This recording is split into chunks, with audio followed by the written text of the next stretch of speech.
The room that wasn't there. I used to live in a quiet house at the edge of town. It wasn't big, 1 floor, 3 bedrooms, but it always felt bigger than it should. At night, I'd hear creaking footsteps coming from places I didn't remember walking. I chalked it up to the usual: wood settling, wind, whatever, until the morning I found a door at the end of the hallway that wasn't there the night before. It looked old. The paint was peeling.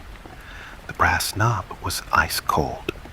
I stood there, staring at it, trying to remember if I'd ever seen it before. I hadn't. I was sure of it. But I opened it anyway. Inside was a small room, dust floating in a thin beam of light. The wallpaper was faded red and peeling. The floorboards rotted, and there was a chair facing the corner. Nothing else. I walked in slowly. The air was heavy, like it hadn't been breathed in years. I tapped the back of the chair with my foot, then it turned by itself, just slightly, enough to let me know I wasn't alone in the room. I stumbled back, slammed the door shut, and it was gone. Not locked. Gone. The hallway ended like it always had. That night, I had the worst sleep of my life. Shadows moved along the walls even when the lights were on. I woke up with scratches down my arms and back, and my bedroom door wide open. The next morning, the door was back. Same spot, same chair. But this time, there was something in the chair.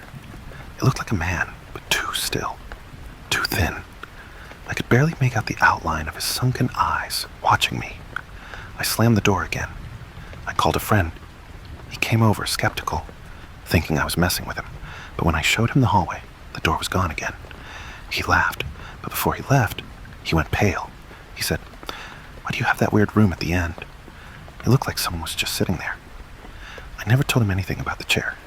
For days, the door came and went. Some nights it was there. Some nights it wasn't. And every time I opened it, the man in the chair looked closer.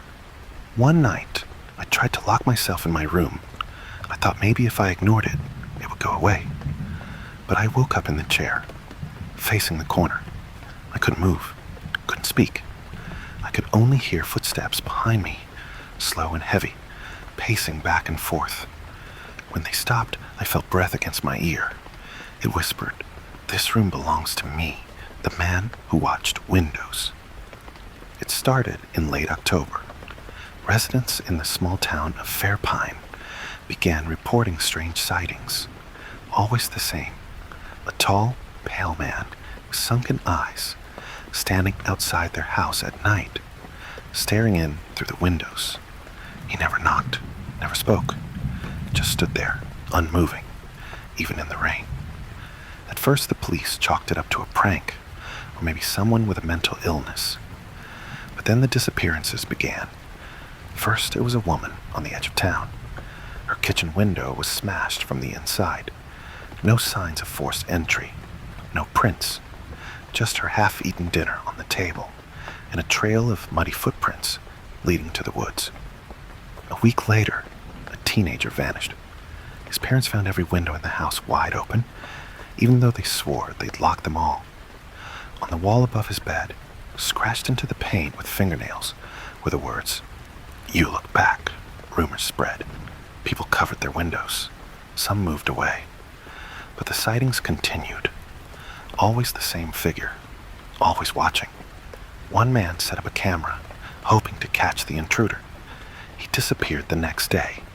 The footage was found in his house. Nearly 6 hours of silent, grainy video. Until exactly 3:33 a.m., when the camera turned on its own. It showed the man sleeping. Then it showed the window slowly sliding open. And then, a voice, not heard aloud, only in the recording, whispered, "Don't blink." They say, if you see him, whatever you do, don't turn your back to the window, because that's when he moves.